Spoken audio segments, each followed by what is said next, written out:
Ngwatanĩro ĩtarĩ ya gĩthirikari ya Sora mitaani manyitanĩire na rũhonge rwa kũrũnga mĩtugo ciana iria ciĩkoraga ciunĩte watho na kũhingĩrwo hamwe na anyitĩrĩri kuma bũrũri wa Sweden gũthomithia arĩa marĩ hakuhĩ kũrĩkia kĩoho kothi nĩguo mauma ceceni-inĩ cia kũrũngwo mĩtugo mahote kwĩrũgamĩrĩra. But we also feel it's not just the graduation, the degree, but it's also really a strong commitment to resilience, to their courage and dedication of these young people who, many of them have gone through very difficult circumstances.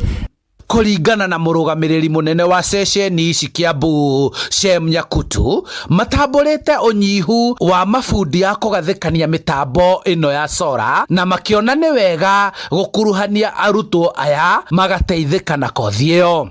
We don't have enough solar technicians, and more so the girl child. Most of the solar technicians we have also do not have certificates.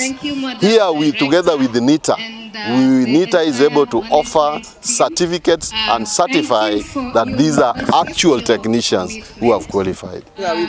Kũringana na mũrũgamĩrĩri mũnene wa Sora mitaani Abigail Okelo nĩ mathomithĩtie arutwo makinya o 400 na makĩrĩkia makaheo indo iria marutaga wĩra nacio nĩguo makahotithio gũtura mĩeke ya mawĩra na merũgamĩrĩre makinya matũra-inĩ thutha wa kũrĩkia kĩoho kĩao.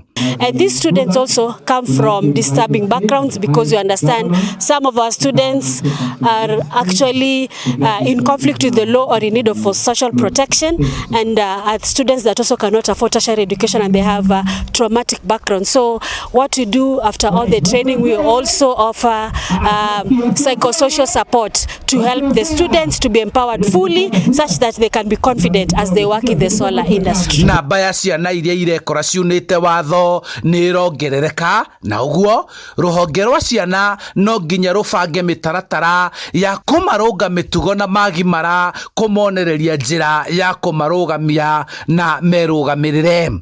Unaenda kwa vijiji unaonyesha umuhimu wa sola, ndio hadi wazazi waelewe. Wazazi wengi hawajasoma, so lazima uonyeshe umuhimu wa sola ndio wakubali.